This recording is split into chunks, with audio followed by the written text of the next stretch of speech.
Maskapai penerbangan Lion Air menggugat Kementerian Perhubungan ke polisi terkait pembekuan layanan antara jemput penumpang atau ground handling Lion Air di Bandara Internasional Soekarno-Hatta. Dan tidak hanya itu pemirsa, Lion Air juga mengancam menghentikan operasional sejumlah rute penerbangan. Maskapai Lion Air mengancam akan menghentikan operasional 93 rute penerbangan domestik selama 1 bulan.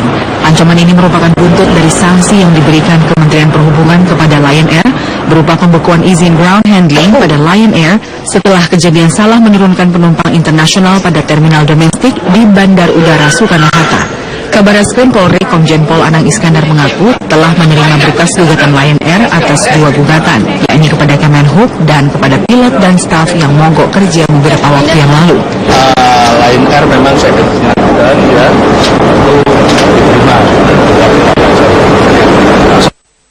Perlawanan Lion terhadap sanksi dari Kemenhub mendapat perlawanan lagi dari petisi berjudul "Pemerintah Jangan Takut Ancaman Lion Air" yang dibuat Heri Ramdhani di situs change.org. Dalam petisi yang dibuat tanggal 19 Mei lalu ini, Heri menulis agar masyarakat mendukung pemerintah untuk tetap tegas menghadapi maskapai Lion Air. Hingga saat ini petisi ini sudah mendapatkan lebih dari 61.000 dukungan. Sementara itu, Ketua Bidang Pengaduan dan Hukum YLKI, Sularsi, mengatakan sanksi yang diberikan Kementerian Perhubungan kepada Lion Air adalah sanksi yang ringan. YLKI menganggap maskapai Lion Air yang mengurangi 217 frekuensi di 54 rute domestik dan 10 frekuensi di 2 rute penerbangan internasional merupakan pelanggaran yang sangat fatal. Hal ini dinilai lebih mengancam hak konsumen yang merasa dirugikan secara waktu dan material. Pihak Lion mengancam, ini kita akan melihat bahwa baru satu-satunya perusahaan yang melakukan suatu ancaman kepada regulator bahwa dia melakukan suatu kesalahan. Ini perlu dipertanyakan juga, gitu kan? Ada apa sebenarnya ini? Kan harusnya Lion, manajemen Lion ini adalah introspeksi diri. Kenapa dia diperlakukan seperti itu? Kenapa dia diberikan suatu sanksi? Harusnya memperbaiki manajemennya dia, bukan membusungkan dada istilahnya, ya kan, bahwa saya akan menggugat. Benar enggak dia melakukan itu? Ini kesalahan fatal luar biasa. Lebih lanjut, YLKI meminta kepada masyarakat untuk memilih maskapai lain yang lebih berkualitas daripada harus terus merugi dengan kejadian seperti ini. Tim Liputan,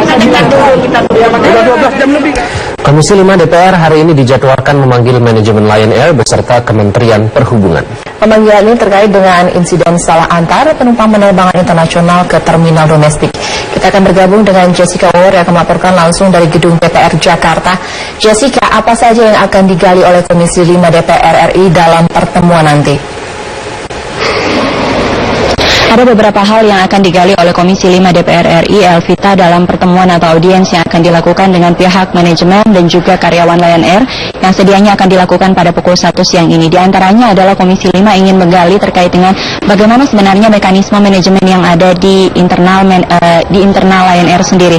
Sebenarnya penjelasan dari Komisi 5 terkait dengan agenda audiensi yang akan dilangsungkan pada pukul 1 siang ini. Agenda pertemuan ini merupakan inisiatif dari pihak manajemen Lion Air yang langsung menyurati Komisi 5 untuk mendalami dan juga menjelaskan terkait dengan apa saja dampak yang dirasakan oleh Lion Air akibat adanya sanksi pembekuan yang diberikan oleh Kementerian Perhubungan selama 6 bulan ke depan. Memang seperti kita ketahui bersama, Elvita, bahwa Kementerian Perhubungan telah menjatuhkan 2 buah sanksi kepada Lion Air, di mana diantaranya sanksi pertama adalah pembekuan permohonan izin terbang selama 6 bulan ke depan. Pembekuan ini memang dilakukan atau diberikan oleh Kementerian Perhubungan setelah adanya aksi mogok yang dilakukan oleh sejumlah pilot Lion Air sehingga menyebabkan dampak delay pada beberapa penerbangan. Dan sanksi kedua merupakan pembekuan ground handling di Bandara Soekarno-Hatta, di mana ini merupakan aksi atau pembekuan yang dilakukan menyusul adanya atau lolosnya beberapa penumpang internasional dari pemeriksaan imigrasi dikarenakan adanya salah antar atau kesalahan pada saat mengantarkan penumpang internasional ke terminal domestik, begitu Alvita.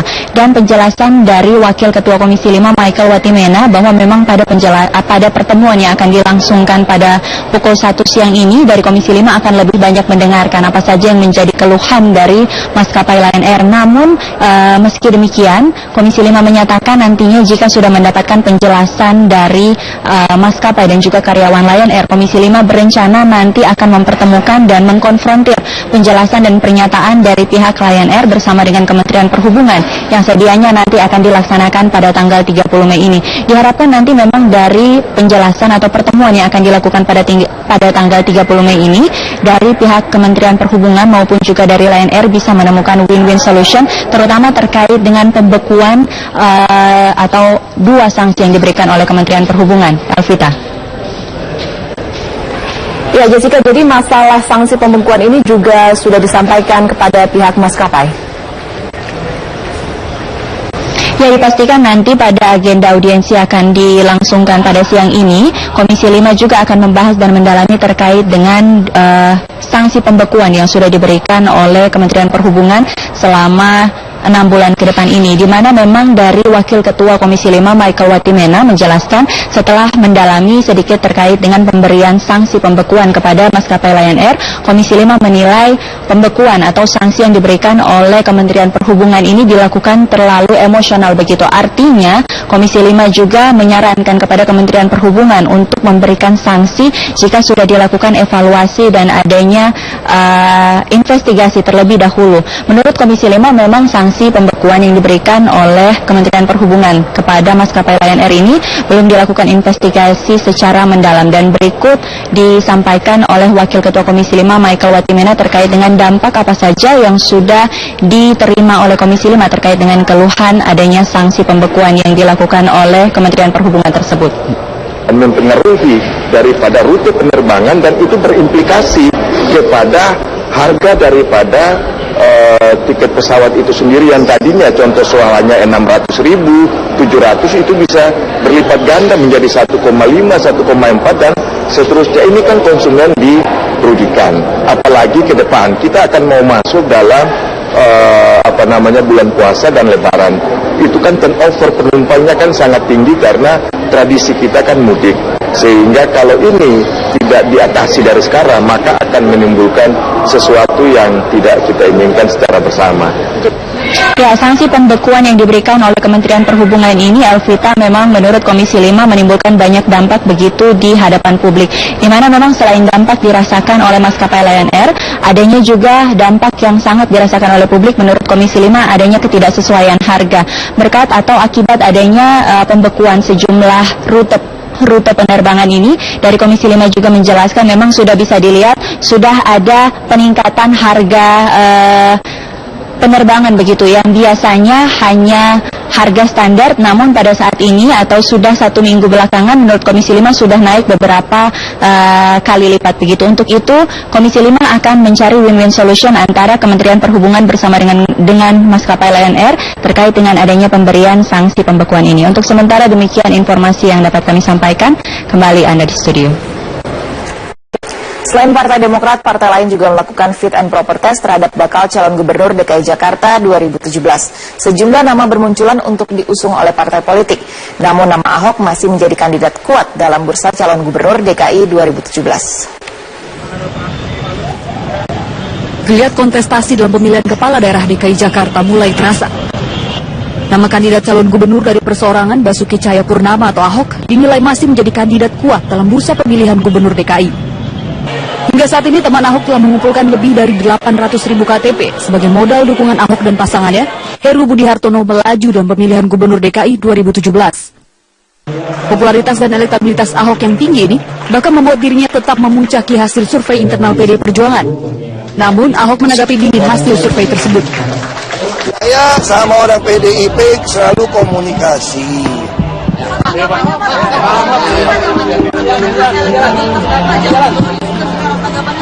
Apalah, kan pemilihan tanggal 15.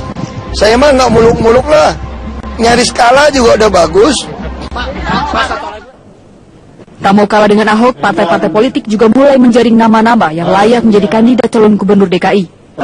11 Mei lalu, Partai Demokrasi Indonesia Perjuangan juga menggelar tes penjaringan bakal calon gubernur DKI Jakarta. Fit and proper test ini diikuti setidaknya 26 orang. Namun hingga saat ini belum diketahui apa hasil uji kepatutan dan kelayakan partai berlambang kepala banteng ini. Selain dua partai politik di atas, Partai Gerindra sudah lebih dulu melakukan penjaringan bakal calon gubernur DKI Jakarta dan mengerucut pada 3 nama. Yang sedang kita godok ya, dari birokrasi ada Pak Sekda, Pak Syakullah dan lain-lain. Kalau dari internal sendiri, dari kader sendiri? Kita kan punya kader, itu ada Sandi Uno, kan itu sebagai wakil, sebagai Dewan Pembina di Partai Gerindra. Tentu semua partai berharap kader-kader terbaiknya bisa menjadi calon dan bisa menang dalam pilkada atau pileg dan lain sebagainya.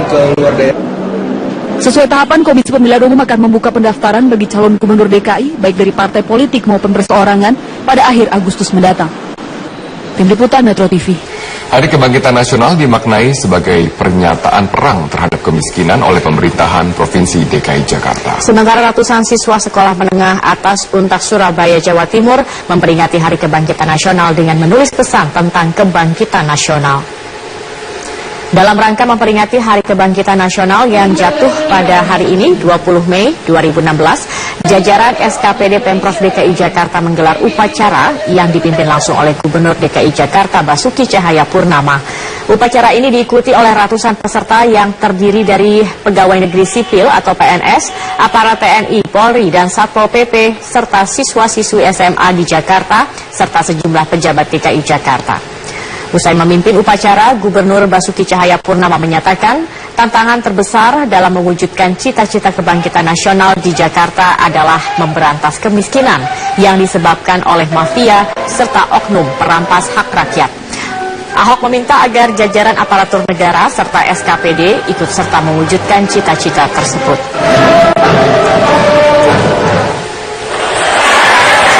Sementara peringatan Hari Kebangkitan Nasional diperingati ratusan siswa sekolah menengah atas Untak Surabaya dengan menulis pesan tentang kebangkitan nasional. Hari Kebangkitan Nasional diharapkan mampu menumbuhkan semangat siswa dalam kegiatan belajar serta pemikiran seperti para pejuang bangsa. Selain menuliskan pesan, sejumlah siswa juga membacakan puisi dan pidato kebangkitan nasional.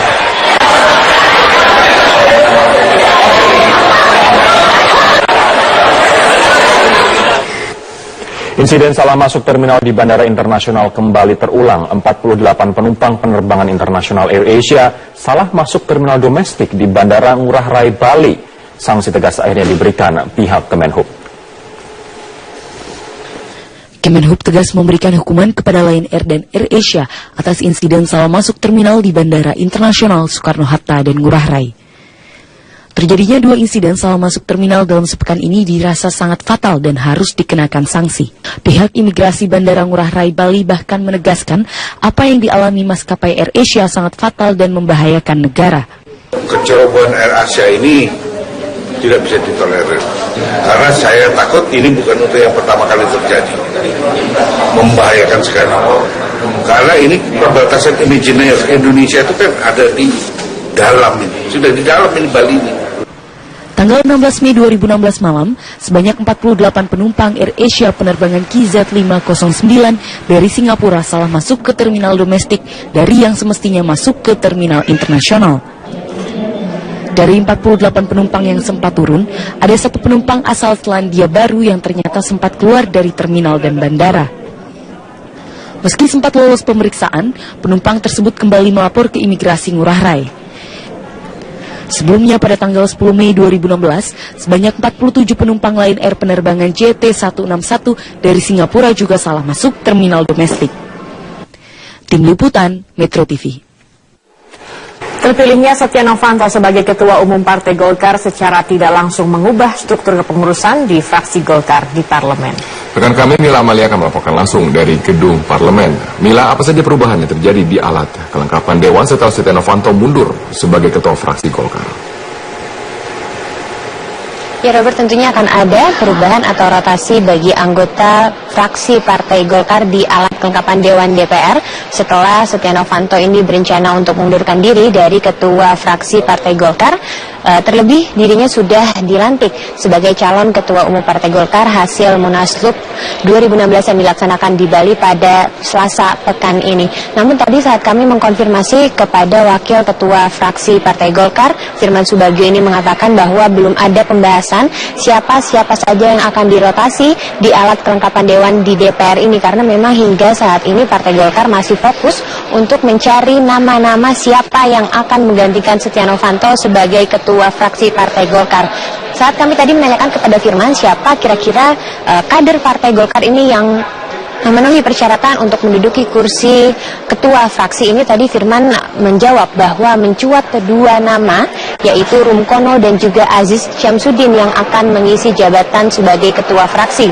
Alasannya ini karena Rumkono merupakan seorang politikus senior Partai Golkar, sedangkan Aziz Syamsuddin yang saat ini menjabat sebagai sekretaris fraksi ini merupakan pemegang suara ketiga terbanyak setelah Setia Novanto dan juga Ade Komarudin di dalam pemilihan Ketua Umum Partai Golkar yang dilaksanakan di Munaslup atau ditentukan di Munaslup Bali ini. Dan selain itu juga alasan lainnya adalah di antara kedua ini dinilai mempunyai pengalaman kepemimpinan yang mumpuni untuk mengatur anggota-anggota Partai Golkar yang ada di DPR untuk mengisi sebagai ketua fraksi Partai Golkar di DPR. Dan berikut pernyataan dari Wakil Ketua Fraksi Partai Golkar, Firman Subagio. Itu ada dua ya, satu Pak Rumkono dan Pak Aziz.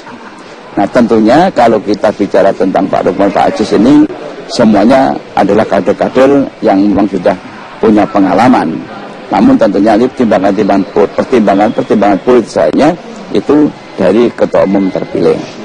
Karena kemenangan Pak Setia Novanto ini kan merupakan kemenangan di mana Pak Ade Komarudin itu juga punya andil.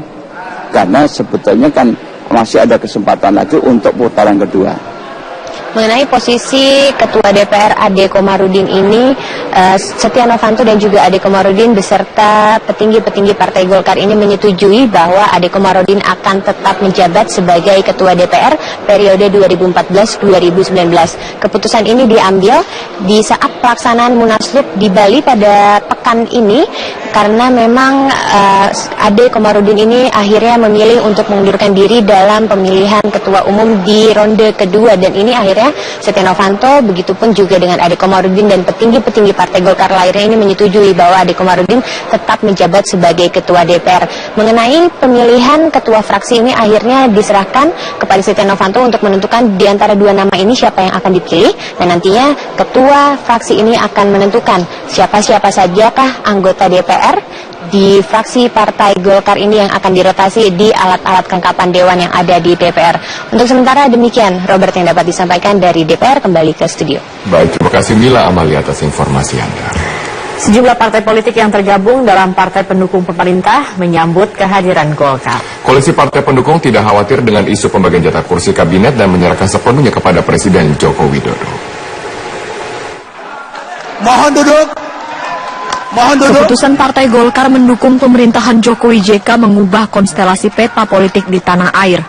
Bahkan merapatnya Golkar dalam partai pendukung pemerintahan disinyalir mempengaruhi pembagian jatah kursi dalam kabinet kerja. Namun sejumlah partai pendukung pemerintah mengaku tidak terpengaruh dengan sikap politik Golkar yang akhirnya memilih mendukung pemerintahan Jokowi JK. Di sisi lain, disadari pula bahwa merombak kabinet sepenuhnya kewenangan Presiden. Terkait dengan reshuffle kabinet sepenuhnya menjadi domain dan hak prerogatif Presiden.